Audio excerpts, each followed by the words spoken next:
Hello everyone, मेरा नाम है आमिर और आप सभी का स्वागत है मेरे यूट्यूब चैनल एजेस क्लासेस में। उम्मीद करता हूँ कि आप सब बढ़िया होंगे। और आज का जो हमारा बिहेवियर ऑफ गैसेस का लेक्चर 4 स्टार्ट होने वाला है। मुझे उम्मीद है कि इससे पहले के जो 3 लेक्चर्स मैंने पढ़ाए हैं उसको आपने अभी तक देख लिया होगा, अच्छे से रिवाइज़ भी कर लिया होगा। और अगर आपने नहीं देखा है तो आप उसको पहले देखिए, या अगर वो सारे कंसेप्ट आपके पहले से क्लियर हैं तो अच्छी बात है, आप इस लेक्चर में आगे बढ़ सकते हो। बट अगर नहीं है तो मैं पहला आपको ही सजेशन करूंगा कि आप पहले उन सारे कंसेप्ट्स को पढ़ लीजिए, या खुद से पढ़ लीजिए बुक से, या आप मेरे वीडियो लेक्चर्स देख लीजिए। इससे क्या होगा कि जो कंसेप्ट्स वहाँ पे यूज़ होते हैं ना चैप्टर्स में, हर एक टॉपिक जो पिछला टॉपिक होता है अगले टॉपिक से कनेक्टेड होता है। तो जब तक आप पिछला टॉपिक नहीं समझोगे अगला टॉपिक कैसे समझोगे। जैसे मूवी कैसे चलती है, मूवी देखते हो तो मूवी का हर एक सीन अपने अगले सीन से कनेक्ट होता है। आप अगर पहला सीन नहीं देखते हो तो दूसरा सीन समझ नहीं आता। उस तरीके से है ना। अब मूवी का आप स्टार्टिंग नहीं देखोगे, सीधा एंडिंग देखने आओगे तो आपको समझ आएगा एंडिंग में क्लाइमेक्स में क्या हो रहा है, नहीं समझ आएगा। उस तरीके से यहाँ पे क्या है, यहाँ पे भी इस चैप्टर का जो मेन हीरो है, मतलब जो मेन कंसेप्ट है इस चैप्टर का, वो मेन जो टॉपिक वो अभी एंट्री लिया है गैस लॉस, है ना। ये मेन टॉपिक इस चैप्टर का। और इस टॉपिक को समझने के लिए जो इसके जो सपोर्टिंग कैरेक्टर्स है ना, पिक्चर्स में कहते हैं कि एक हीरो है उसके सपोर्टिंग कैरेक्टर्स होते हैं, तो बिना सपोर्टिंग कैरेक्टर्स का हीरो कोई काम नहीं आता है। तो इसके जितने भी सपोर्टिंग कैरेक्टर्स हैं वो मैंने पिछले 3 जो लेक्चर्स थे उसमें समझा रखे हैं। इसलिए बोलो आप उनके कंसेप्ट को अच्छे से समझ ले या मेरे वीडियो लेक्चर्स को देख ले। उन वीडियो लेक्चर्स का लिंक आपको डिस्क्रिप्शन में मिल जाएगा। तो आइए हम लोग आगे बढ़ते हैं अपना गैस लॉस के ऊपर। ठीक है, गैस लॉस में देखिए जो गैस के जितनी भी प्रॉपर्टीज़ मैंने बताई है ना, उसमें से जो सबसे अजीब तरह की जो प्रॉपर्टी है वो है वॉल्यूम। वॉल्यूम क्या है कि गैस का अपना कोई फिक्स्ड वॉल्यूम नहीं है।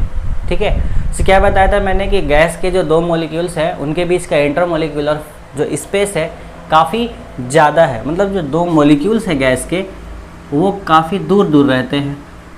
अब गैस के जो मॉलिक्यूल्स हैं वो काफ़ी दूर दूर रहते हैं, जिसकी वजह का क्या होता है, अब अगर दूर दूर रहेंगे तो इनके आपस की कुव्वत क्या होगी, फोर्स।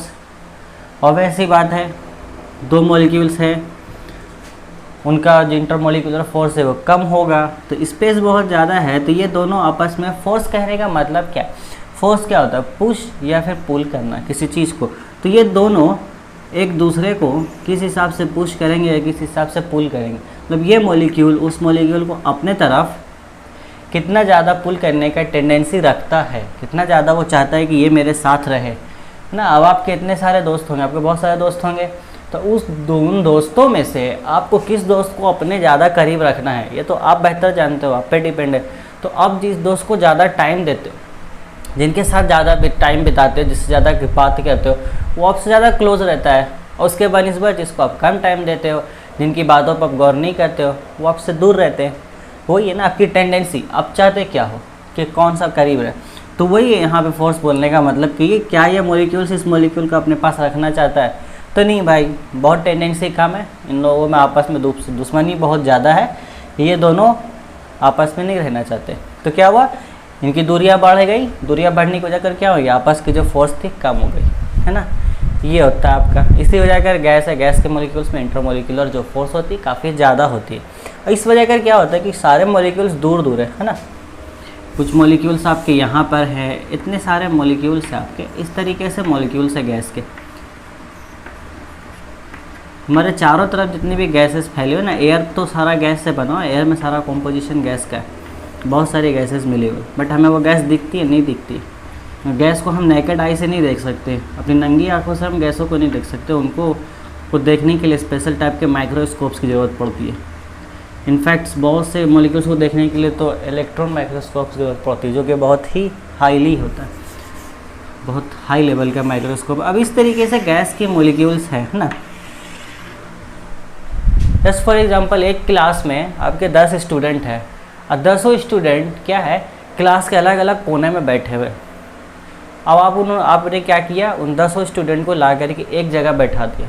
इससे क्या हुआ, उनके आपस की दूरी भी कम हो गई, जो स्पेस था उनके बीच का, और वो 10 अकेले मिलकर के पूरे क्लासरूम को घेरे हुए थे। तो जगह भी उन्होंने ज़्यादा लिया था, ज़्यादा वॉल्यूम ले रखा था, आपने उनको एक जगह इकट्ठा कर दिया। तो अब एक जगह इकट्ठा करने से क्या हो गया कि जो वॉल्यूम वो ले रहे थे ज़्यादा, अब कम वॉल्यूम लेंगे, एक जगह इकट्ठा होकर बैठ गए, है ना। तो सेम यही चीज़ हम गैस में भी कर सकते हैं। गैस के इंट्रामोलिकुलर स्पेस ज़्यादा होने की वजह कर फोर्स कम है, तो अगर हम सारे मॉलिक्यूल्स को एक जगह इकट्ठा करते हैं, एक साथ लाते हैं, है ना, ये जो मॉलिक्यूल्स है इन सारे मॉलिक्यूल्स को मैं इधर दिखाता हूँ। अगर इस छोटे से डब्बा में मैं चाहूँ, छोटे से कंटेनर में जितने मॉलिक्यूल्स यहाँ हैं, अगर इन सब को मैं यहाँ लाना चाहूँ तो मैं ला सकता हूँ। क्यों? कैसे कि एक क्लास में 10 स्टूडेंट है, वो सारे अलग अलग बैठे हैं, दूर दूर है, उसमें दुश्मनी हो गई ये सब में। अब आप गए सबको इकट्ठा कि एक जगह बैठा दिए, तो सेम वही काम यहाँ हम कर सकते हैं। क्यों कर सकते हैं? क्योंकि दोनों के बीच की दूरी है, तो उस दूरी को भर सकते हैं हम आराम से, है ना। तो यहाँ पे भी हम ये काम कर सकते हैं, हम मॉलिक्यूल्स को यहाँ पर पास पास ला सकते हैं। तब हम पास पास ला दिए, तब एक बात बताइए, यहाँ पे वॉल्यूम इतना ले रहा था ये, है ना, इतना जगह ले रहा था गैस का मॉलिक्यूल्स, अभी तो ये इतना जगह ले रहा है, कम हो गया वॉल्यूम, हाँ। तो इसीलिए बोला जाता है कि जो गैस का वॉल्यूम है वो फिक्स्ड वॉल्यूम नहीं है। यहाँ पे आप चाहे तो पॉइंट बना करके आप इसको लिख सकते हैं, gas has not fixed volume. कैसा वॉल्यूम नहीं, उसका वॉल्यूम है गैस के पास, बट उसका अपना कोई फिक्स्ड वॉल्यूम नहीं है। मतलब आप उसको जिस चीज़ में रखोगे वो उसी चीज़ में पूरे अपने आप को एडजस्ट कर लेता है। आप उसको देखो, अगर इस बोतल में गैस के मॉलिक्यूल्स होंगे ना, इस बोतल में अगर आप सारा गैस रखते हो, इस बोतल में जितने गैस है ये अपने आप को इसमें एडजस्ट किया हुआ। हम अगर इसको खोल देते हैं और इसको निकाल देंगे, इसे गैस के मॉलिक्यूल्स निकल गए। निकलने के बाद क्या हुआ, ये जो रूम है यहाँ पूरा इस रूम में वो फैल जाएंगे। तो ये गैस के जो मॉलिक्यूल्स होते हैं वो जगह के एतबार से खुद को क्या करते हैं, एडजस्ट कर देते हैं। इसलिए बोला कि gas has not fixed volume, उनका वॉल्यूम फिक्स नहीं है। तो भाई गैस का वॉल्यूम हम फिर डिफाइन कैसे करेंगे? डस्टर मेरा,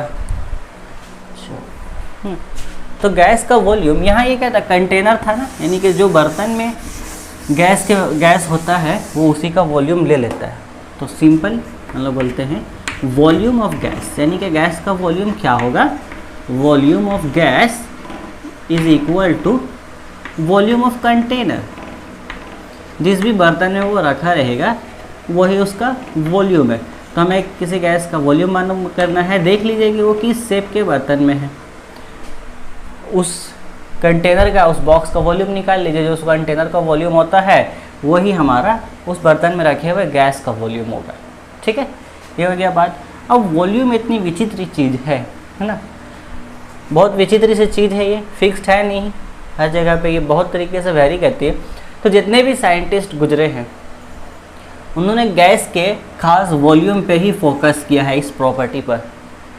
ठीक है, और जितने भी लॉज दिए गए हैं गैस पर वो सारे के सारे वॉल्यूम से रिलेटेड ही है। मैंने सब ने ये एक्सपेरिमेंट किया है कि वॉल्यूम जो है डिफरेंट सिचुएशन में किस तरीके से वेरी करेगा। जैसे मैंने प्रेशर पढ़ाया, टेम्परेचर है, अगर मैं प्रेशर को बढ़ाऊँ या घटाऊँ तो वॉल्यूम में क्या फ़र्क आएगा और किस तरीके से आएगा, है ना। हाँ ठीक है, उसके बाद अगर मैं टेम्परेचर बढ़ाऊँ तो वॉल्यूम में क्या फ़र्क आता है, किस तरीके से आता है गैस के वॉल्यूम में। तो ओवरऑल जितने भी लॉज दिए गए हैं गैस से रिलेटेड, वो सारे के सारे क्या है, वो वॉल्यूम से रिलेटेड है। मतलब उन्होंने सिर्फ यही बताया कि वॉल्यूम में किस तरीके से चेंजिंग आती है अगर इसको हम एक पर्टिकुलर चीज़ से रिलेट करके देखें। तो इन दो पॉइंट्स को मिटा देता हूँ, उम्मीद है कि आपने इसे लिख लिया होगा। ठीक है, अच्छा तो देखते हैं। सबसे पहला जो लॉ दिया था वो थे हमारे बॉयल साहब। बॉयल एक साइंटिस्ट है हमारे, Boyle's law, BOYLES, Boyle's law. अच्छा, लॉ जो वर्ड है इसका मीनिंग समझते हो आप, है ना। लॉ सिंपली हम उस चीज़ को बोलते हैं, मान लो आपने कोई एक स्टेटमेंट बोला, ठीक है, आपने बोला कि अगर मैं किसी को एक थप्पड़ मारता हूँ तो वो रोने लगेगा, है ना। आपने बोला अपने काबिलियत करवा कर कि अगर मैं किसी को भी एक थप्पड़ मारूंगा तो वो रोने लगेगा, है ना। तो अगर इस स्टेटमेंट को आप जो बोले, इस स्टेटमेंट को अगर आप प्रूफ कर देते हो मैथमेटिकली, कॉपी में भी एक इक्वेशन बना करके प्रूफ कर देते कि मेरा एक थप्पड़ इज इक्वल टू दूसरा का रोना, ठीक है, मेरा एक थप्पड़ इज इक्वल टू दूसरा का रोना। मैंने एक थप्पड़ किसी को मारा तो दूसरा आदमी डेफिनेटली रोएगा ही रोएगा हर केस में। तो अगर इसको आप कॉपी में लिख करके इक्वेशन बना करके प्रूफ कर देते हो और साथ ही साथ रियल लाइफ में, नहीं कि लैब में जाकर के प्रूफ कर देते हो इसको हर जगह, तो वो आपका लॉ बन जाएगा। बट अगर आप इसी स्टेटमेंट को बोलते हो सिर्फ मैथमेटिकली, आप पेपर कॉपी में प्रूफ कर पाते हो, बट उसके आवाज़ आप रियल लाइफ में उसको लेबोरेटरी में प्रूफ नहीं कर पाते हो, तो वो क्या कहलाता है आपका? वो थ्योरम कहलाता है। जैसे मैथ्स में थ्योरम पढ़ते हैं ना, तो मैथ्स में जितने सारे स्टेटमेंट्स हैं वो सारे के सारे मैथमेटिकली प्रूवन है। मतलब आप उसको कॉपी और कलम के जरिए प्रूफ कर सकते हो, बट रियल लाइफ में लेबोरेटरी में उसको प्रूफ नहीं किया जा सकता है, इसलिए उसको लॉ का दर्जा हासिल नहीं है। ठीक है, लेकिन यहाँ जो लॉ बोलने का मतलब है, तो जो स्टेटमेंट यहाँ हमारे बॉयल साइंटिस्ट ने दिया था, वो स्टेटमेंट जो है वो आपका मैथमेटिकली यहाँ पे प्रूफ भी होगा, इस बोर्ड में प्रूफ भी होगा अभी, और लेबोरेटरी में भी उन्होंने इसको प्रूफ करके दिखाया है, तभी जा कर के इनकी कही हुई बात को लॉ माना गया है और ये हर जगह पे हमारा वैलिड है। हाँ, बट सारी चीज़ों की कंडीशंस होती है, एक सराउंडिंग्स है, वो उसी के इर्द गिर्द ही वैलिड होता है। कोई भी ऐसा लॉ अभी तक नहीं बना है जो कि हर केस में वैलिड हो, कुछ ना कुछ तो उसके आपके क्या बोल लिमिटेशंस होते ही होते। ठीक है, चलिए, तो बॉयल्स लॉ ने देखिए बोला क्या, जितने भी लॉ लिए गए ना आपको, इन्होंने किया क्या, जितने भी साइंटिस्ट सब ने बोला कि गैस का जो मास है, अब मास को फिक्स्ड कर दीजिए। फिक्स्ड बोलने का मेरा मतलब क्या है? फिक्स्ड मतलब कोई चेंजिंग नहीं करना है। मतलब आप गैस का एक मास ले लीजिए, कोई सा भी, मान लीजिए आपने 100 ग्राम का एक गैस लिया है, ठीक है, तो आपको उसी को रखना है, उसमें ना ही तो उस मास को कुछ उसमें एक्स्ट्रा ऐड करना है और ना ही कुछ उसमें एक्स्ट्रा आपको, ना ही कुछ उसमें से निकालना है। अब प्लस जब आप एक्सपेरिमेंट करने जाओ तो टेम्परेचर जो होता है आप उसको चेंज नहीं करोगे। ठीक है, ये हमारे बॉयल साइंटिस्ट ने बोला था, बोला इन दो चीज़ों को आप कांस्टेंट रखिए। फिक्स्ड को हम लोग कांस्टेंट भी बोलते हैं, उर्दू में बोले तो मुअय्यन, है ना। कांस्टेंट का जो उर्दू मीनिंग होता है मुअय्यन, यानी कि इसमें कोई भी चेंजिंग नहीं आएगी। ठीक है, चलिए, तो ये दो बातें उन्होंने बोली कि मास को फिक्स्ड रख दीजिए, उसको आपको जितना दिया जाएगा आपको उतना ही लेना है। टेम्परेचर आप बोले चलिए रूम टेम्परेचर पर आप एक्सपेरिमेंट कीजिए, जो कि 25 डिग्री सेंटीग्रेड होता है। ठीक है, ये रूम टेम्परेचर, नॉर्मल टेम्परेचर ये होता है आपका 25 से 27, रूम टेम्परेचर की बात कर रहा हूँ मैं, ये होता है आपका। आपको टेम्परेचर इससे ना बढ़ाना है और ना घटाना है। तो ऐसा करने से क्या होगा, ऐसा करने से ये होगा कि जो गैस का जो ये वॉल्यूम है, ये गैस का वॉल्यूम प्रेशर के साथ इन्वर्सली रिलेशन में आ जाता है। प्रेशर के साथ कैसे आता है? इन्वर्सली रिलेशन में आता है। ये वॉल्यूम क्या हुआ? प्रेशर के साथ होगी इन्वर्सली रिलेशन। कब हुआ? जब हमने मास को फिक्स्ड रखा और टेम्परेचर को कांस्टेंट रखा, है ना। यही मैं बोल रहा था, जितने भी लॉज होते हैं कुछ ना कुछ लिमिटेशन से, वो एक सराउंडिंग से इर्द गिर्द ही अपना वैलिडेशन रखते हैं, उसके अलावा वो इनवैलिड हो जाते हैं। अगर इन दो कंडीशंस को हटा दिया जाए, मास को फिक्स ना रखा जाए, टेम्परेचर को भी फिक्स ना रखा जाए, तो ये जो इनका स्टेटमेंट है ये वैरी नहीं करेगा। तो जितने भी लॉज होते हैं उनका कुछ ना कुछ उसमें आपको कांस्टेंट हमेशा मिलेगा, क्योंकि उसको अगर वैलिड रखना है तो कुछ लिमिटेशंस उसमें होने बहुत ज़रूरी है। ठीक है, अच्छा, अब इस स्टेटमेंट को हम थोड़ा डिटेल में समझते हैं कि ये जो बोल रहे हैं कि pressure is inversely proportional to volume. Pressure याद है ना कि क्या होता है? प्रेशर याद है कि नहीं? अच्छा, इस बोतल को देखिए, मैं इस बोतल को, दिख रहा है ना, हाँ, इस बोतल को मैं ऐसे करके पुश कर रहा हूँ, ऐसे। ये मैं जो पुश कर रहा हूँ बोतल ऐसे, तो पुश करने का मतलब क्या होता है? अगर हम किसी ऑब्जेक्ट को पुश करते हैं तो क्या होता है उस ऑब्जेक्ट पर? हाँ, क्या होता है? उस ऑब्जेक्ट पर फोर्स लगता है। मैं इस बोतल को ऐसे पुश कर रहा हूँ, इसका मतलब इसके सराउंडिंग्स में फोर्स लग रहा होगा, है ना। अब इस सराउंडिंग में फोर्स लग रहा है। अब जरा देखिए मेरे फिंगर्स इतने एरिया में, एक फिंगर यहाँ है, तो जितना बोतल के जिस हिस्से में मेरा एरिया, मेरा फिंगर है, वो तो इस बोतल का मैं एक एरिया कवर कर रहा हूँ, है ना। उस बोतल का एक एरिया कवर कर रहा हूँ। तो जिस भी ऑब्जेक्ट पर आप जिस एरिया पे आप फोर्स लगाते हो उसको बोलते हैं एरिया ऑफ क्रॉस सेक्शन। ये आपका एरिया ऑफ क्रॉस सेक्शन हो जाता है, जितना भी एरिया पे आप फोर्स लगा पा रहे हो। मैं इसको पुश कर रहा हूँ, इस बोतल के इतने हिस्से पे फोर्स लग रहा है, ठीक है। तो कितने हिस्से पे लग रहा है? जितने हिस्से पे लग रहा है, जितने एरिया पे, उसको हम बोलते हैं एरिया ऑफ क्रॉस सेक्शन। क्या बोलते हैं? Area of cross section,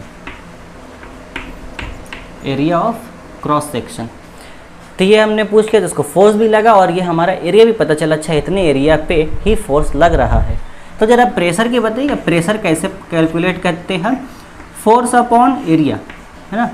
area of cross section यहाँ ले लीजिए, यानी कि जिस एरिया पे फोर्स लग रहा है वो एरिया, या यूनिट एरिया स्टैंडर्ड कैलकुलेट करने के लिए लिया जाता है। इससे हम लोग जैसे normally area of cross section का, यहाँ पे मेरा ए लिखने का मतलब है ये पूरा एरिया ऑफ क्रॉस सेक्शन, मतलब इस बोतल के जिस हिस्से पर फोर्स हम लगा रहे हैं, पुश करने से जितना ही जिस हिस्से पे फोर्स लग रहा है वो हिस्सा हमारा एरिया ऑफ क्रॉस सेक्शन।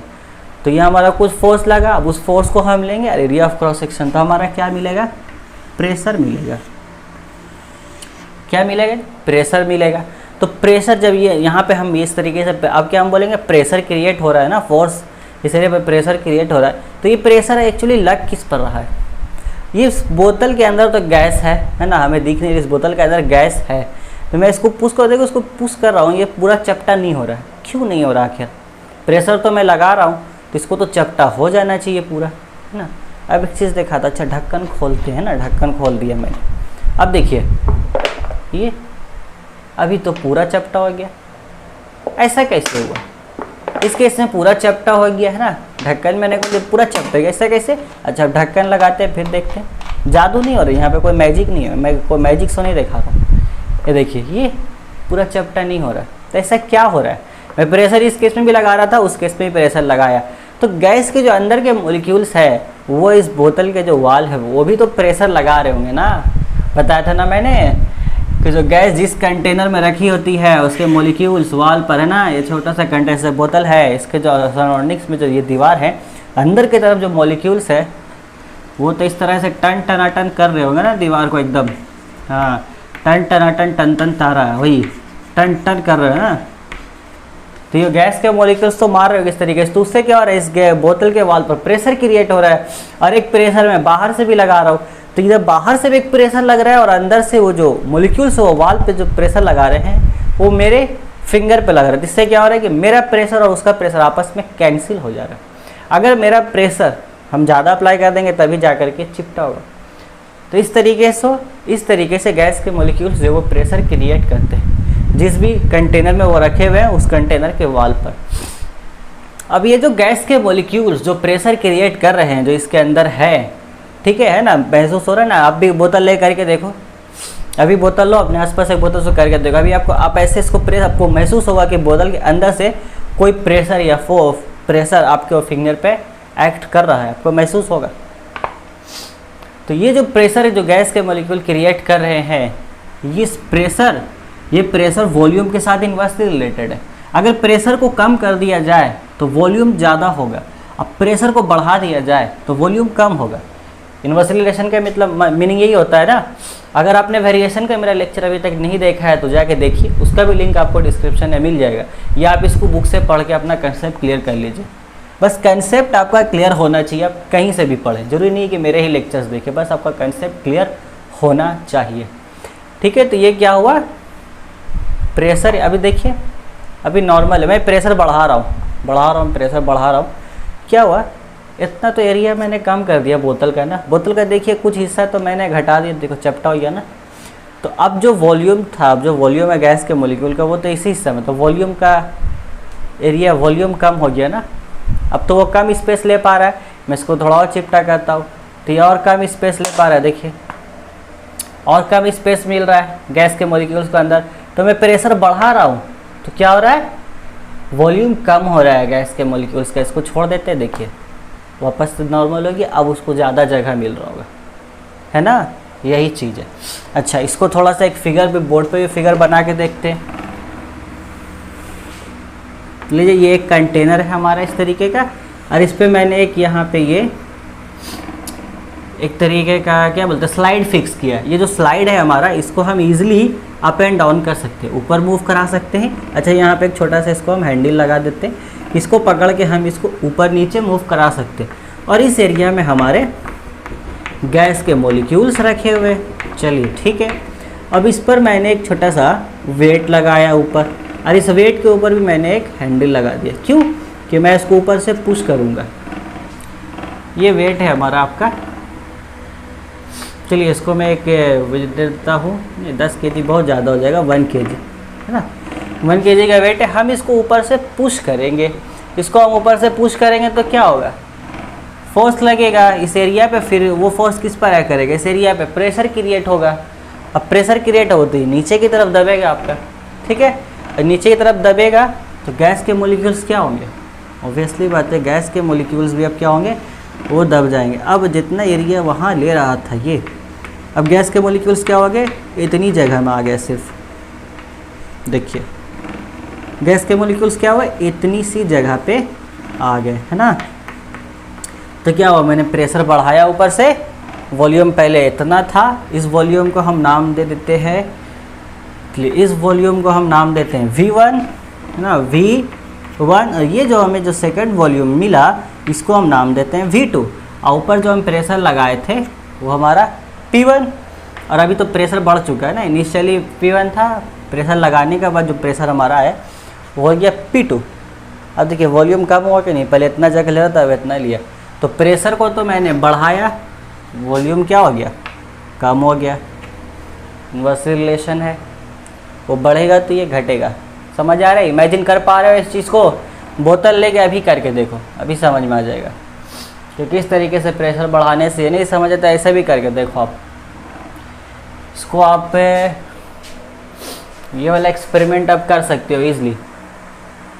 एक प्लास्टिक का इसी तरीके का आप ले लो, बड़ा सा एक होता है ना पानी जिसमें आता है बड़ा सा कंटेनर में, उसको ले लो, बीच से कटा हुआ हिस्सा अगर मिलता है तो, और उसके ऊपर एक आप स्लाइड प्लेट रख दो या कुछ भी जिसको आप अप एंड डाउन कर सके, और उस पर फिर आप फोर्स लगाओ ऊपर से, फिर देखो क्या होता है। सेम वही एक्सपेरिमेंट अब लगाओ रहे, गैस के मॉलिक्यूल्स इतने एरिया में थे अब इतने एरिया में आ गए, क्योंकि उनके बीच के स्पेस बहुत ज़्यादा है तो वो यहाँ पे भी एडजस्ट कर पाएंगे, ठीक है। तो ये हुआ ओवरऑल हमारा बॉयल्स लॉ।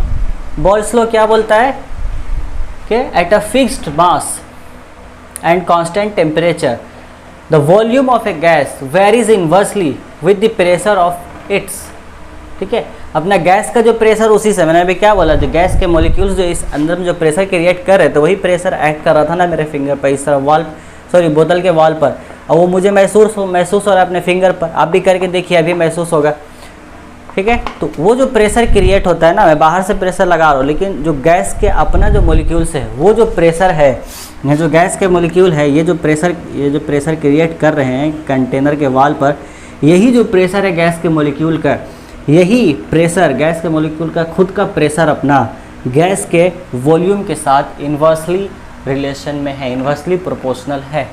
समझ आएगी बात, बहुत अच्छी। चलिए इसको मिटाते हैं, आगे देखते हैं। थोड़ा सा मिटा दिया, इनको भी मिटाते हैं, इनकी ज़रूरत नहीं है।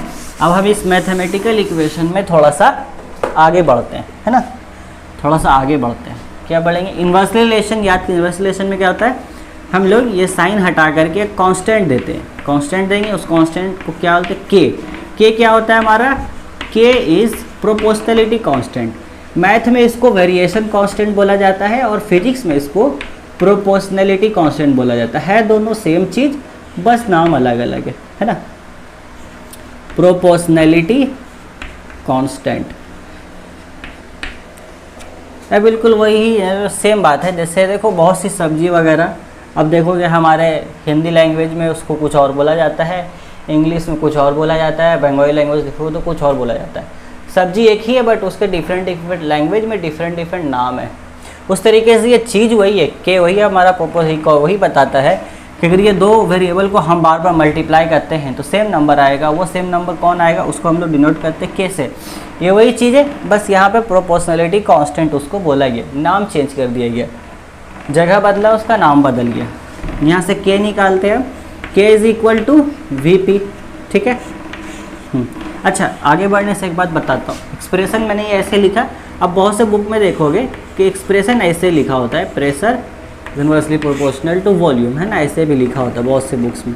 तो दोनों ही एक्सप्रेशन आपके सही है, दोनों मैथमेटिकल, आप इसको लिखो या इसको लिखो, दोनों ही सही है।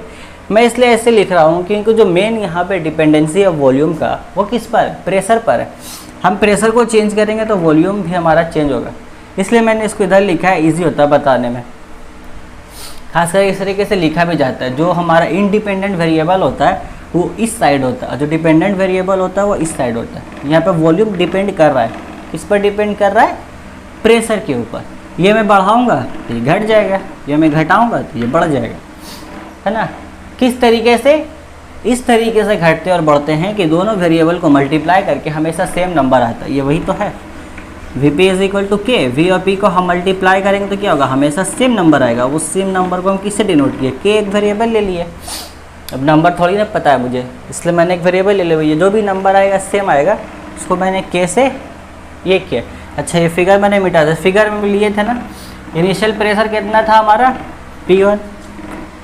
पहले हमारा वॉल्यूम कितना था, V1 बोले थे। बाद वाला वॉल्यूम को हम बोले, पहला प्रेशर को कितना बोले थे, P1। ठीक है, ये हमारा बराबर होगा, किसके बराबर होगा, जो बाद में जो हमारा वॉल्यूम आया V2, जो बाद में जो प्रेशर आया P2, वो मैं इन दोनों को मल्टीप्लाई करूँगा, इन दोनों को मल्टीप्लाई करूँ, दोनों न्यूमेरिकली सेम वैल्यू देंगे। यही तो इन्वर्सली प्रोपोर्शनल का कंसेप्ट है, इन्वर्स वेरिएशन का तो यही कंसेप्ट है ना। तो काम इजी हो गया हमारा, बराबर के। अच्छा, इसको हम और आगे भी लिख सकते हैं, V3 P3, और वो प्रेशर बढ़ाएंगे और वॉल्यूम कम होगा, तो बराबर हमारा क्या हो जाएगा, ये के। अच्छा, दिख रहा है कि नहीं बोर्ड? हाँ, दिख रहा है, ठीक है। तो ये हो गया। अच्छा, यहाँ से अब हमें क्या याद करना है, हमारे काम की चीज़ क्या है। हमारे काम की चीज़ है, पहला तो ये तो एक्सप्रेशन हमारा मैथमेटिकल याद रखना है। फिर उसको ये आपका पूरा डेरिवेशन यहाँ से लेकर के यहाँ तक आपको ये प्रैक्टिस करना है कि यहाँ से यहाँ तक आएगा कैसे, प्रैक्टिस करना है। और न्यूमेरिकल में हमारा ये एक्सप्रेशन यूज़ होगा, ये वाला। न्यूमेरिकल में आपको सिर्फ दो ही वैल्यू दिए जाएंगे, V1 P1 is equal to V2 P2। Numerical में आपका ये एक्सप्रेशन यूज होगा। वो बोलेगा कि किसी गैस का आपका इनिशियल वॉल्यूम मान लीजिए 200 क्यूबिक सेंटीमीटर था, और इनिशियल प्रेशर हमने उसमें 2 ATM लगाया, ठीक है। तो बताइए कि हम उस पर अगर 5 ATM प्रेशर लगाते हैं तो वॉल्यूम कितना हो जाएगा। इस तरीके से क्वेश्चन बनते हैं सिंपली, कोई हार्ड प्रॉब्लम्स आते नहीं ज़्यादा, एकदम सिंपल प्रॉब्लम होते हैं। बस वो ये जो फॉर्मूला हमारा बना है इसको आपको याद कर लेना होगा, इस पर बेस्ड करके आपके सारे क्वेश्चन क्लियर हो जाएंगे। समझ आया? बॉयज़ को क्या बोला कि अच्छा, उर्दू में स्टेटमेंट बोलेंगे, मुअय्यन दर्जा हरारत पर किसी गैस की दी हुई कीमियत का हजम, अब किसी गैस की दी हुई कीमियत का हजम अपने प्रेशर के इन्वर्सली प्रोपोर्शनल होता है ना। इस तरीके से eight a constant temperature the mass of a given gas, at a constant temperature the mass of a at a constant temperature the volume of a given mass is inversely proportional to its pressure। ये word बार बार ध्यान है, confuse नहीं होना है कि जो gas के molecules का जो खुद का प्रेशर है वही अपने वॉल्यूम के साथ इन्वर्सली रिलेशन में होता है। हम जो बाहर से एक्सटर्नल प्रेशर लगाते हैं वो नहीं, हमने बाहर से एक्सटर्नल प्रेशर लगाया, उसकी वजह का जो प्रेशर क्रिएट होता है गैस के मॉलिक्यूल्स में, वही प्रेशर अपने गैस के वॉल्यूम के साथ इन्वर्सली रिलेशन में होता है। मतलब उन दोनों को अगर हम बार बार मल्टीप्लाई करें दोनों के वैल्यू को, तो हमेशा सेम आएगा। ये हमारा एक्सप्रेशन है जिसको अपने को याद रखना है, ठीक है। ये हो गया हमारा बॉयल्स लॉ का मैथमेटिकली जितना कंसेप्ट था सब क्लियर। अब इसको इरेज करते हैं, इसमें ग्राफ आता है, उस ग्राफ को देखते हैं अब, ठीक है। हाँ, तो चलिए मिटाते हैं इसको जल्दी से। आपको नोट्स में सारे स्टेट्समेंट लिखे मिल जाएंगे, डेरिवेशन से मिल जाएंगे जितना बता रहा हूँ। बट हाँ, क्लास के दौरान आप लिखिए ज़रूर, जितना मैंने बोर्ड पे अभी इतना लिखा साथ साथ ज़रूर लिखिए, या वीडियो को पॉज करके तो एक बार ज़रूर लिखिए। नहीं लिखिएगा तो बहुत नुकसान होगा, आपको समझ नहीं आएगा बात ना, सिर्फ सुनने से नहीं समझ आता। जब आप चीज़ों को देखते हो, देख के उसको लिखते हो, तो आपका दिमाग उस चीज़ को ज़्यादा याद करता है, उसको ज़्यादा इंपॉर्टेंस देता है वो, ठीक है। ब्रेन का फंक्शन है अपना। तो अब इसमें हम देखते, अच्छा इसको भी हटाइए। हमारा बॉयल्स लॉ का क्या है, गिराफ है, ठीक है।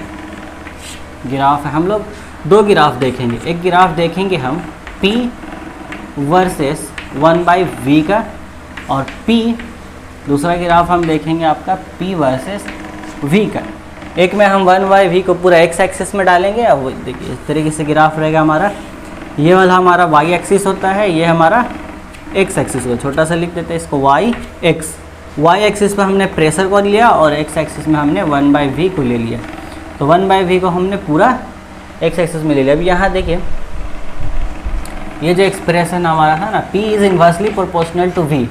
इन्वर्सली प्रोपोर्शनल टू v बोलने का मतलब होता है वो 1 अपने आ जाता है कि 1 एक मैंने बटा। इन्वर्स के माने क्या होता है, उल्टा। अपने बोला इन्वर्सली रिलेटेड है, हाँ सब चलेगा। ठीक है।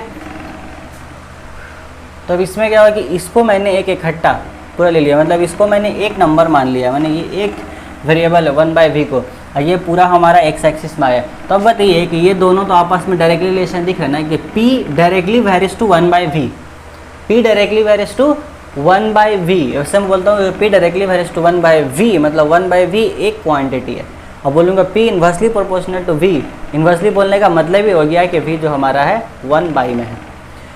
तो जब भी यहाँ पे एक बात बस याद रखना आपको, जब भी दो क्वांटिटी अगर अपना डायरेक्ट वेरिएशन में है, दो वेरिएबल अगर डायरेक्ट वेरिएशन में है और उनका हम ग्राफ बनाते हैं, तो वो जो ग्राफ होगा हमारा, उसका जो नेचर होगा वो होगा स्ट्रेट लाइन, मतलब वो ग्राफ हमेशा स्ट्रेट लाइन ही बनेगा। आप उसका इतना भी वैल्यू निकाल के आप प्लॉट कीजिएगा ग्राफ पर, तो वो ग्राफ आपका हमेशा स्ट्रेट लाइन आएगा इस तरीके से, ठीक है। थोड़ा सा टेढ़ा हो गया, वो ग्राफ आपका कैसा आएगा, स्ट्रेट लाइन। चलिए अच्छी बात है, शॉर्ट में लिख देता हूँ इसको, स्ट्रेट लाइन। तो ये याद रखना है, एक आपका p वर्सेस 1/v का ग्राफ कैसा आता है, स्ट्रेट लाइन। ये पूछा जाता है कि नेचर कैसा होता है ग्राफ का। अब p वर्सेस v, तो p और v में कैसा रिलेशन है, जो p और v है यहाँ देखते हैं, p v के साथ किस रिलेशन में, इन्वर्सली रिलेशन में है। तो जो भी जब भी दो वेरिएबल आपस में इन्वर्सली रिलेटेड रहता है, इन्वर्सली प्रोपोर्शनल में है, तो उनका जो ग्राफ बनता है उस ग्राफ का नाम दिया गया है रेक्टेंगुलर हाइपरबोला। मतलब सब एक ज्योमेट्रिकल शेप है, सबका अलग अलग नाम है आपका, उसकी इसका नाम है रेक्टेंगुलर हाइपरबोला। वाई एक्सिस में हम लोग यहाँ पे किसको प्लॉट करते हैं, p को, और एक्स एक्सिस में हम यहाँ किसको प्लॉट करते हैं, v को। चलिए हो गया। तो हाइपरबोला इसका सर्कल कैसा होता है, ऐसा होता है, ये ऊपर से ऐसे आता है, नीचे ऐसे चला जाता है। रुको,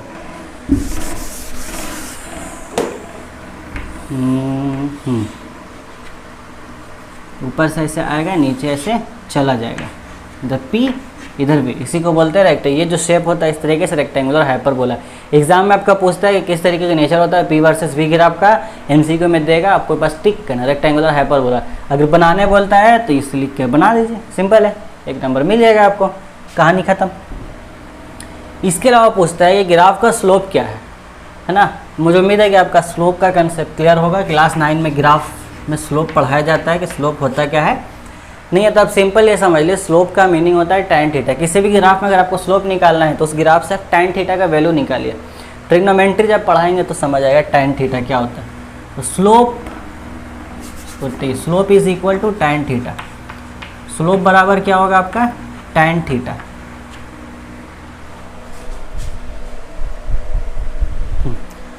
slope is equal to tan theta. और tan थीटा जो होता है वो होता है हमारा perpendicular by base. tan theta is equal to perpendicular by base. Perpendicular को हम बोल देते हैं p और b फॉर बेस। तो परपेंडिकुलर आपको पता है, जब दो स्ट्रेट लाइन के बीच में 90 डिग्री का एंगल जहाँ बनता है तो वो परपेंडिकुलर कहलाता है हमारा। ये वाला लाइन पर यहाँ पर 90 डिग्री का एंगल बन रहा है इन दोनों के बीच में, ये हमारा परपेंडिकुलर, ये हमारा बेस है।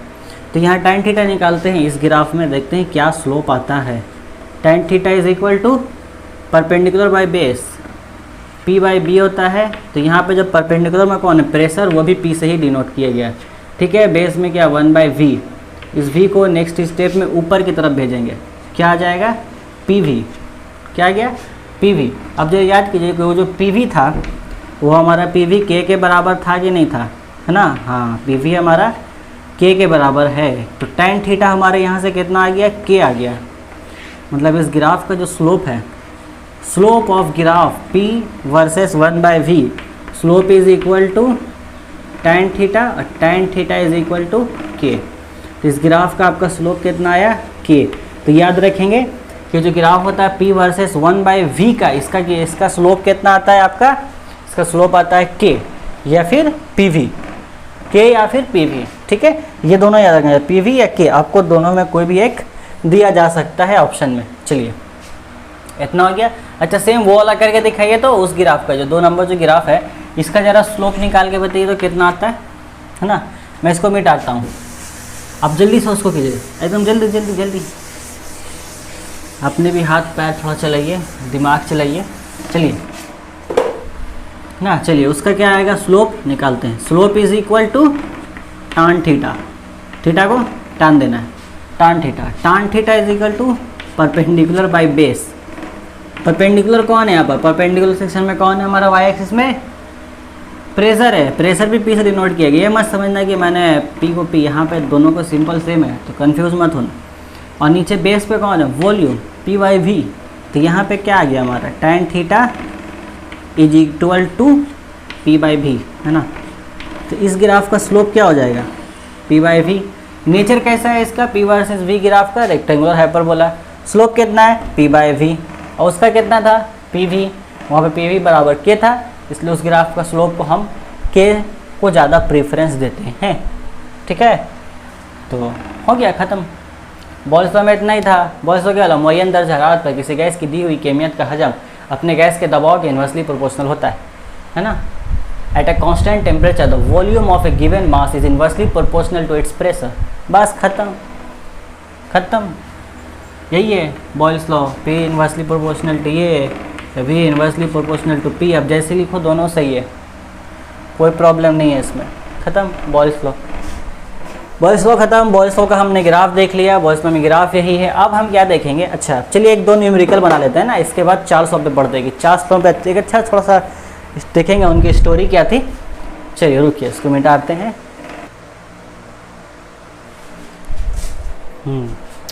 चलिए इस क्वेश्चन को देखते हैं। देखिए क्वेश्चन में क्या बोला, eight a pressure of 3 ATM, ATM means atmospheric pressure. Atmospheric pressure को शॉर्ट में ATM लिखा जाता है। तो रिसेलियस एक्सपेरिमेंट आपने देखा हो तो आपको पता होगा ATM एटमॉस्फेरिक प्रेशर का कंसेप्ट कहाँ से आया है। फिर बोल रहे हैं at a pressure of 3 ATM, ठीक है 3 ATM का प्रेशर है। A gas has a volume of 300 cubic centimetre. Cubic centimetre को स्मॉल में CC लिखते हैं। कितना प्रेशर है, तो 3 ATM के प्रेशर पर आपका 300 क्यूबिक सेंटीमीटर का वॉल्यूम है। What volume will it occupy, कितना वॉल्यूम उसका हो जाएगा या वो लेगा eight a pressure of 1 ATM, 1 ATM के प्रेशर पर, है ना। तो मैंने क्या बोला था, दो ही तो है, P1 V1 is equal to P2 V2। इसमें आपके देखो 4 वेरिएबल है, 4 में 3 देगा, चौथा पूछेगा। इससे ज़्यादा वो क्या कर सकता है, इससे ज़्यादा वो कुछ नहीं कर सकता है जो भी न्यूमेरिकल सेट कर रहे हैं।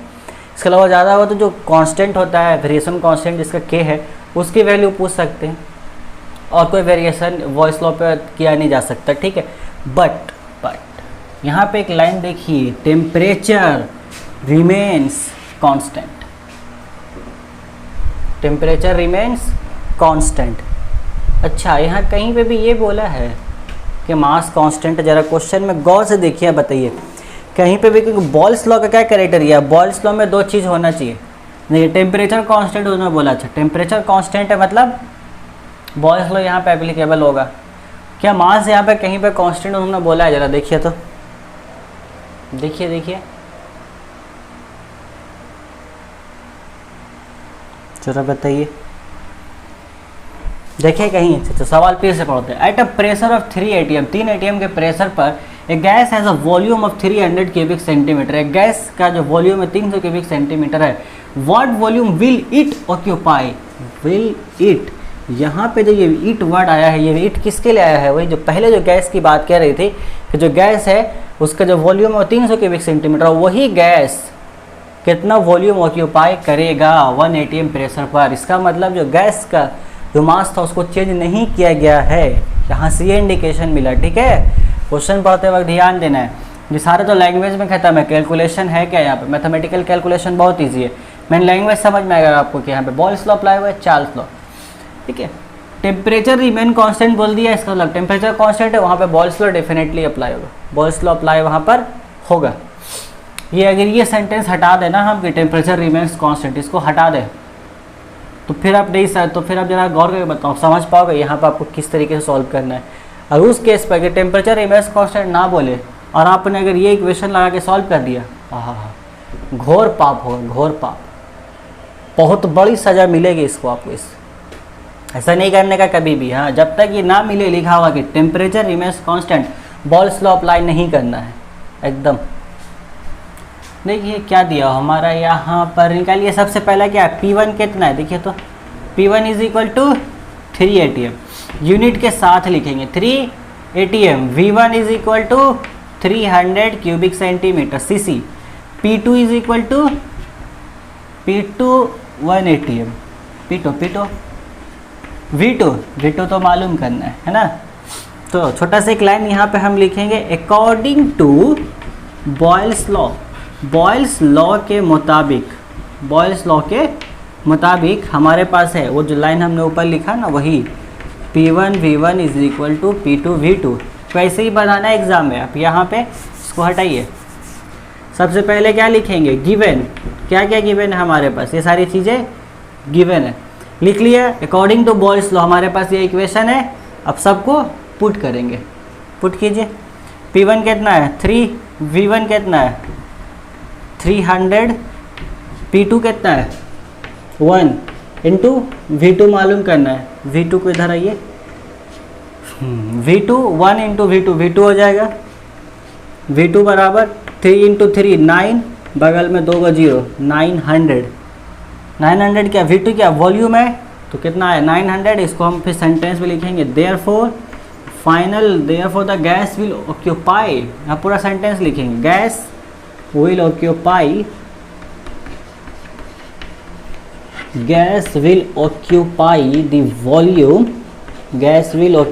द वॉल्यूम ऑफ 900 यूनिट के साथ 900 क्यूबिक सेंटीमीटर। यहाँ सिर्फ 900 लिख के चला हो गया तो कैसे पता चलेगा 900 है क्या, है ना। अब जाइए कपड़ा दुकान में जाके बोलिए कि हमको 5 कपड़ा दीजिए, तो कपड़ा दुकान वाला क्या देगा, उसको समझेगा अच्छा 5 थप्पड़ मांग रहे हो, रुको दे देगा 5 थप्पड़ आ गया, है ना 5 डंडा निकाल के देगा।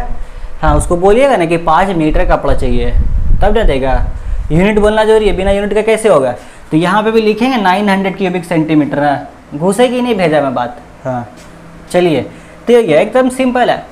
आपको न्यूमेरिकल देना है, फिर हम लोग आगे चार्ल्स लॉ भी पढ़ेंगे, सब पढ़ते हैं हम लोग। चार्ल्स लॉ में उन्होंने टेम्परेचर को कांस्टेंट रखा है, देखेंगे तो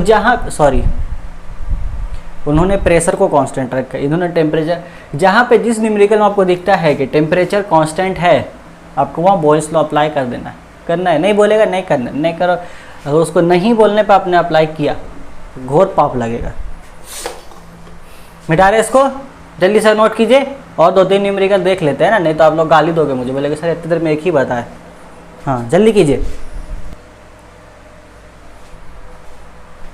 इस क्वेश्चन को देखिए अब, हाँ ये बहुत को देख रहे हैं, अरे बाप रे इतना बड़ा क्वेश्चन बड़ा है, सोल्यूशन बहुत छोटा है। क्वेश्चन पढ़िए तो पहले, ये क्या बोल रहे हैं, certain mass of oxygen gas लिया गया, उसका कोई सर्टेन मास है, of oxygen gas occupy 760 cubic centimetre. वहाँ नहीं लिखा है कि वॉल्यूम, आपको यूनिट से पहचानना होगा।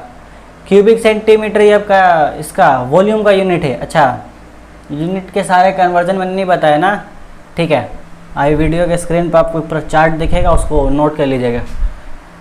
या जो 400 का जो लिखा है उसमें बता दूंगा, रुक जाओ, टेंशन नहीं लेने का, सारा समझा दूँगा। तो क्यूबिक सेंटीमीटर ऐसे मैंने बताया था कि वॉल्यूम का जो यूनिट होता है cubic centimetre, cubic metre, litre, ये सब के वॉल्यूम का है ना।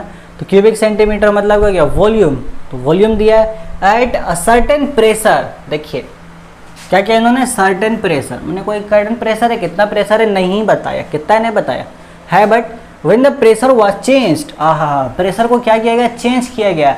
हम किसी चीज़ को चेंज कब करते हैं, जब पहले से वो होगा तभी ना चेंज करेंगे, हैं।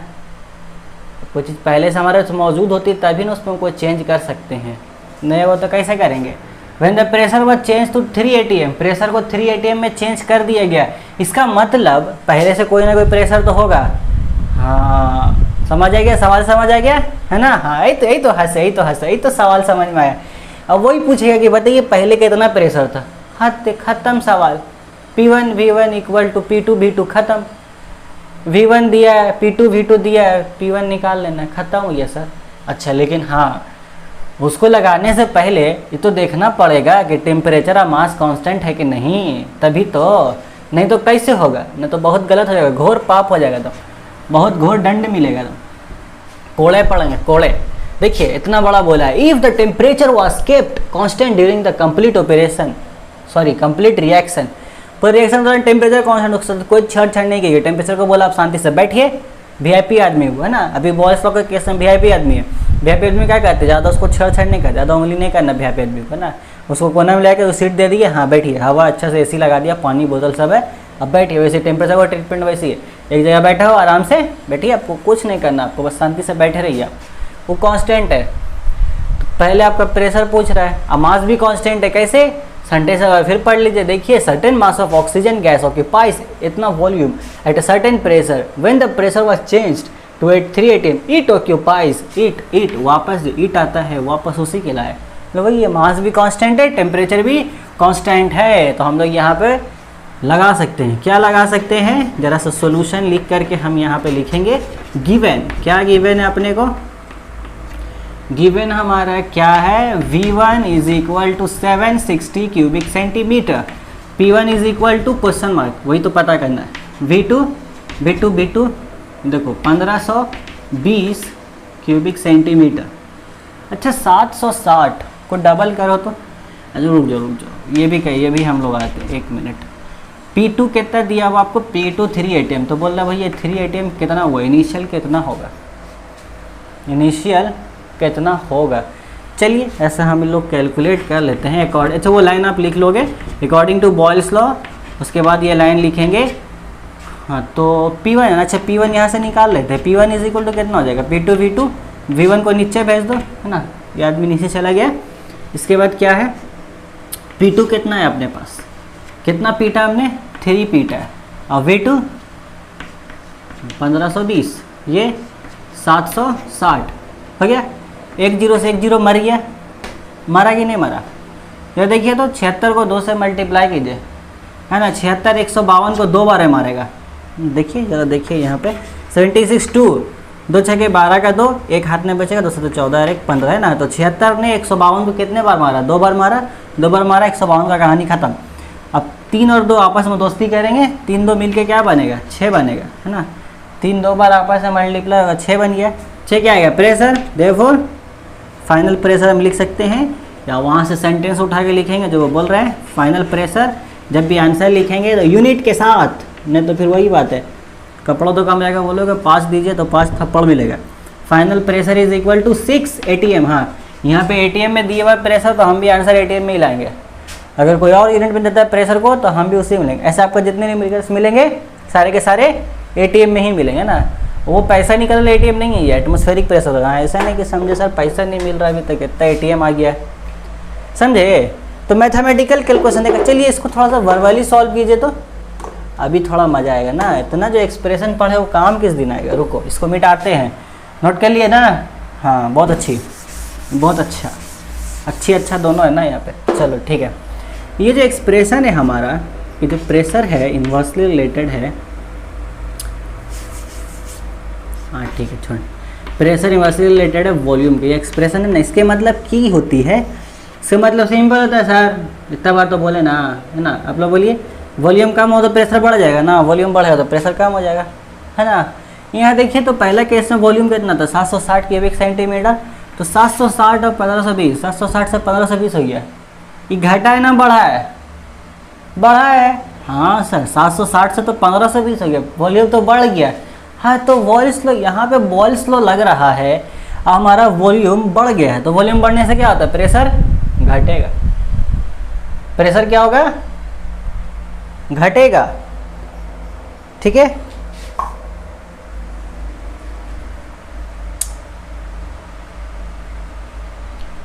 हाँ प्रेशर घटेगा, ठीक। तो हाँ सॉरी हम कहीं और चले गए थे, ठीक है। हाँ वापस आया अभी, लेकर दिमाग कहीं और चला गया था मेरा, उसको वापस लाया गया अभी। तो वॉल्यूम बढ़ गया है तो प्रेशर क्या होता है? कम होता है। इसका मतलब पहला केस में जो प्रेशर होगा वो इससे ज़्यादा होगा, तभी ना। दूसरा केस में प्रेशर घट गया, अभी 3 atm हुआ ना।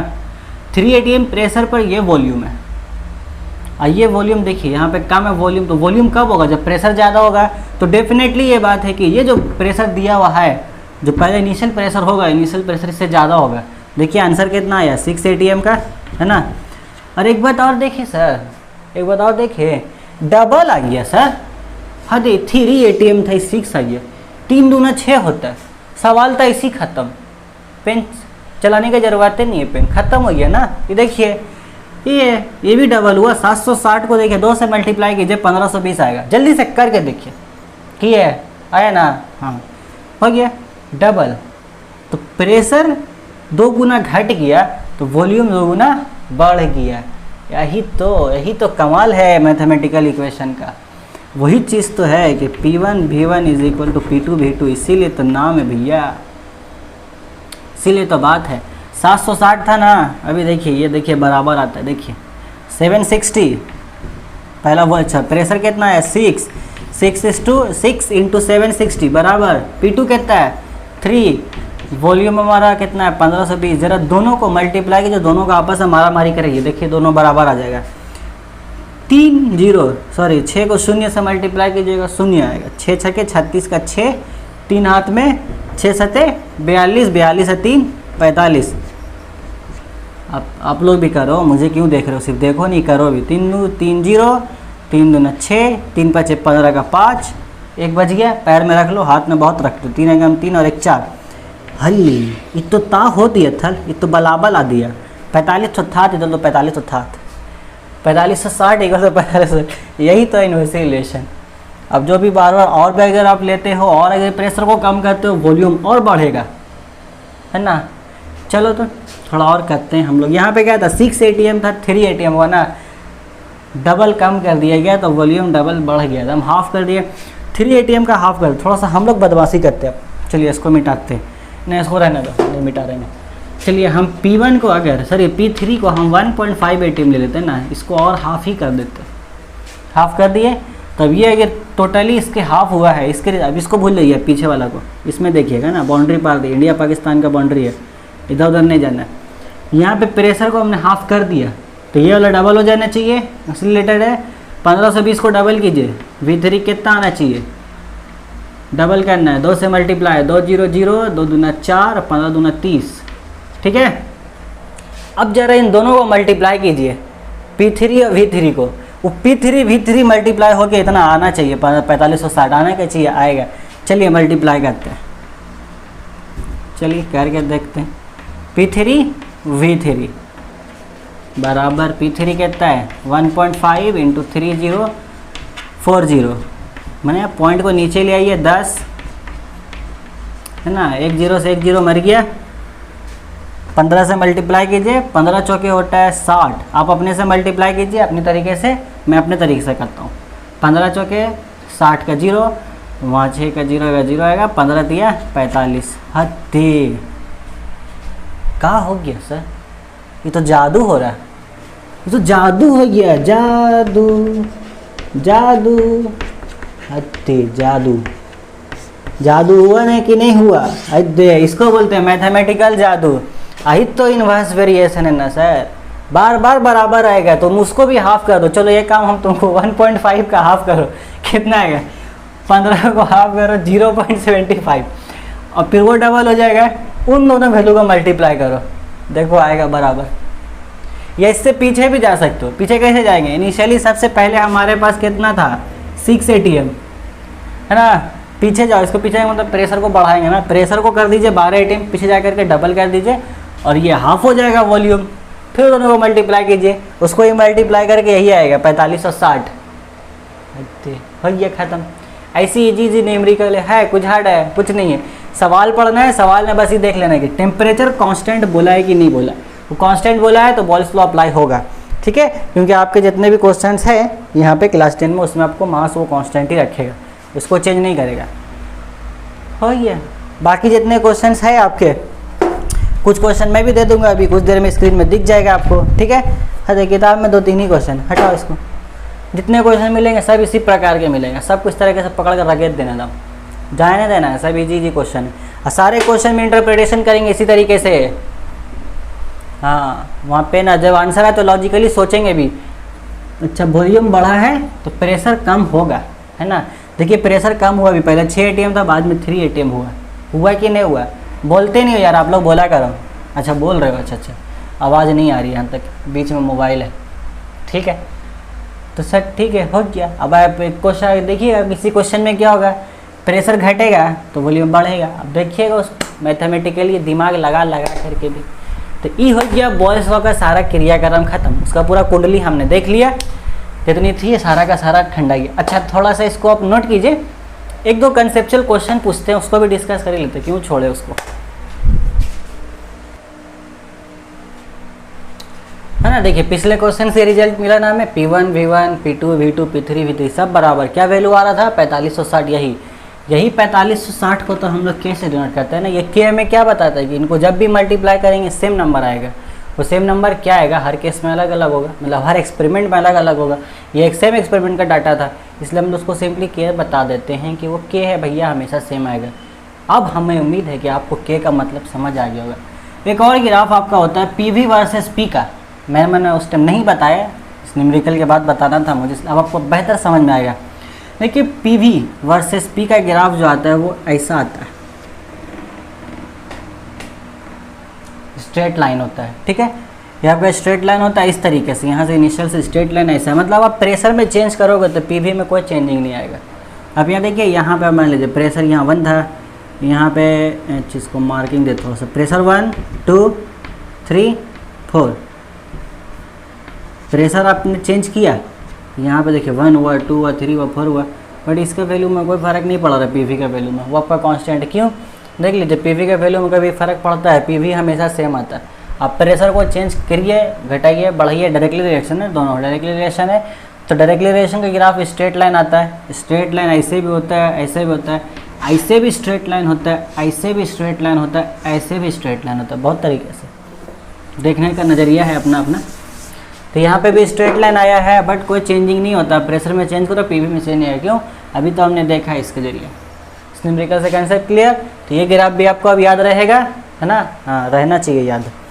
चलिए इसको मिटाते हैं। अब देखते हैं, एक सवाल बनता है बॉयल्स लॉ से, बोलते हैं कि जरा बताइए, है ना, फुटबॉल देखो, फुटबॉल या टायर में कभी हवा भरे हो, पंप से हवा भरे हो टायर में, साइकिल का टायर में, अपने ट्यूब में, तब जब हवा भरोगे, वो बोलते हैं कि अगर हमने किसी फुटबॉल में हवा भरा या टायर में हवा भरा, तो क्या उस केस में बॉयल्स लॉ वैलिड होता है। आप हवा भर रहे हो, इसका मतलब क्या, आपने बाहर से प्रेशर अप्लाई कर रहे हो, आप बाहर से प्रेशर अप्लाई कर रहे हो, तो प्रेशर अप्लाई करो, जब वॉल्यूम, पहले तो बॉल चपटा था, वो बड़ा हो रहा है, तो अंदर में गैस मॉलिक्यूल्स फैल रहे, तभी तो वॉल्यूम बढ़ रहा है। वॉल्यूम नहीं तो प्रेशर बढ़ रहा है और वॉल्यूम बढ़ती, तो वैसे ही वैलिड नहीं है, ठीक है, छोड़ो इसको। देखो सवाल इस तरीके से, when a football is pumped both the volume and pressure of A gas inside is increase, does this event contradict Boyle's law. मतलब जब एक फुटबॉल में हवा भर जाती है तो वहाँ पर वॉल्यूम और प्रेशर दोनों में चेंज होता है, दोनों ही आपका बढ़ता है अंदर के साइड फुटबॉल में, तो क्या यहाँ पे बॉयल्स लॉ फॉलो होता है या नहीं होता है। तो ये जब भी ऐसा सवाल पूछा जाएगा लॉ से रिलेट करके, किसी भी लॉ से रिलेट करके, सबसे पहले उसका स्टेटमेंट पर गौर कीजिएगा। बॉयल्स लॉ ने बोला क्या है, बॉयल्स लॉ ने बोला ये मुअय्यन दर्जात पर किसी गैस की दी हुई कैमियत का जो हजम है वो उसके दबाव के इन्वर्सली प्रोपोर्शनल होता है। और इसमें क्या है, जब भी इस तरह के स्टेटमेंट आता है तो आप लोग लिमिटेशंस देखोगे कि गैस लॉ में लिमिटेशंस क्या क्या है। तो यहाँ हमारा बॉयल्स लॉ में लिमिटेशन क्या क्या है, बॉयल्स लॉ में लिमिटेशन है टेम्परेचर और मास। अगर ये दोनों चीज़ कांस्टेंट होगा तभी बॉयल्स लॉ वैलिड होगा। जरा आप बताइए कि आप जब फुटबॉल में हवा भरते हो तो क्या मास कांस्टेंट होता है या टेम्परेचर कांस्टेंट होता है ना।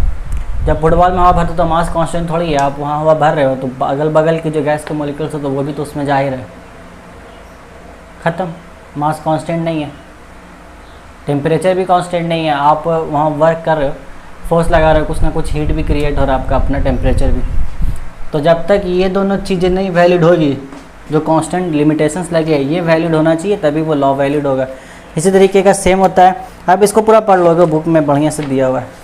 इस तरीके का और सेम सवाल आता है, why mountaineers take to carry oxygen cylinder with them, explain it according to Boyle's law. बताइए कि जो माउंटेनर्स होते हैं, पहाड़ पे जब चढ़ते हैं ना तो वहाँ पर ऑक्सीजन सिलेंडर लेके जाया जाता है। क्यों, ऐसा है कि ऊंचाई के साथ आप जितनी ऊंचाई पे जाते हो वहाँ पर जो ऑक्सीजन की कमी हो जाती है। क्यों होती, देखिए बोलते हैं कि ये भी हकीकत है कि सतह ज़मीन से जितनी बुलंदी पर जाएंगे फ़िज़ाई दबाव यानी कि एटमॉस्फेरिक प्रेशर कम होता है। अब जितना ऊपर जाते हैं एटमॉस्फेरिक प्रेशर उतना कम हो जाता है, और साथ ही हवा की कसाफत डेंसिटी भी घट जाती है। डेंसिटी पता है ना, हाँ, डेंसिटी क्या होता है, मास पर यूनिट वॉल्यूम में कितना मास है। तो अब जितना तो ऊपर जाते हो ना तो गैस के मॉलिक्यूल्स उतने और दूर दूर है, तो वॉल्यूम कम हो जाता है उनका, डेंसिटी कम हो जाता है, क्योंकि यूनिट वॉल्यूम में मास बहुत कम है। डेंसिटी कम होने की वजह आपको ऑक्सीजन क्या होगा, कम मिलेगा, ऑक्सीजन वहाँ पे कम मिलेगा, जिसकी वजह से ऊंचाई पर ऑक्सीजन का हजम कम हो जाता है, ऑक्सीजन का हजम कम हो जाता है। ऑक्सीजन का वॉल्यूम कम हुआ तभी तो, मतलब क्या हुआ, मॉलिक्यूल्स ऊंचाई पे जाने से ना और दूर दूर बिखर गए, एकदम इतने दूर दूर आ गया। इसलिए आपका वहाँ पे क्या मिलता है, ऑक्सीजन की कमी होती है, इसलिए ये लोग लेके जाते हैं। यही रीज़न है कि ऑक्सीजन सिलेंडर को लेके जाया जाता है। अब जितनी ऊंचाई पे जाओगे एटमॉस्फेरिक प्रेशर जो है वो कम होता जाता है। क्यों कम होता जाता है? क्योंकि गैस के जो मॉलिक्यूल्स वो आपको और दूर दूर मिलेंगे, गैस के मॉलिक्यूल्स और दूर दूर मिलेंगे।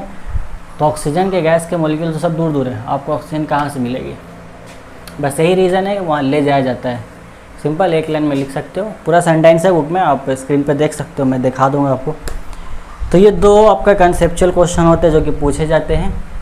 इसका एक लाइन आप जवाब दे सकते हो कि सतह ज़मीन से जितनी बुलंदी पर हम जाते हैं तो बुलंदी पर जाने से एटमॉस्फेरिक प्रेशर जो है कम होता है, जिसकी वजह कर गैस का वॉल्यूम कम पड़ जाता है। गैस का वॉल्यूम कम पड़ गया तो ऑक्सीजन सांस लेने में दिक्कत होती है, सांस लेने में दिक्कत होती है, इसलिए हम अपने साथ ऑक्सीजन लेके जाते हैं, क्योंकि जाना है तो वापस भी आना है ना, मरना थोड़ी है। चलिए, तो ये था पूरा कहानी बॉयल्स लॉ का। उम्मीद है कि मुझे आपको ये वीडियो आपको ये पूरा लेक्चर पसंद आया होगा, आपने इससे एंजॉय किया होगा। है कुछ चीज़ भी प्रॉब्लम है तो कमेंट कीजिए, टेलीग्राम चैनल को ज्वाइन कीजिए। इसके अलावा अगर आप इस दोबारा देख लीजिए इस वीडियो को, सब अच्छा से क्लियर हो जाएगा। इसके बाद हम मिलते हैं अपने नेक्स्ट लेक्चर में, जिसमें हम पढ़ेंगे चार्ल्स लॉ। चार्ल्स लॉ पर एक छोटा सा अच्छा सा इंटरेस्टिंग स्टोरी है, उस स्टोरी को देखेंगे और स्टोरी में सारा चीज़ क्लियर है। चलिए ठीक है, मिलते हैं अगले लेक्चर में। जी घर जाके पढ़िए।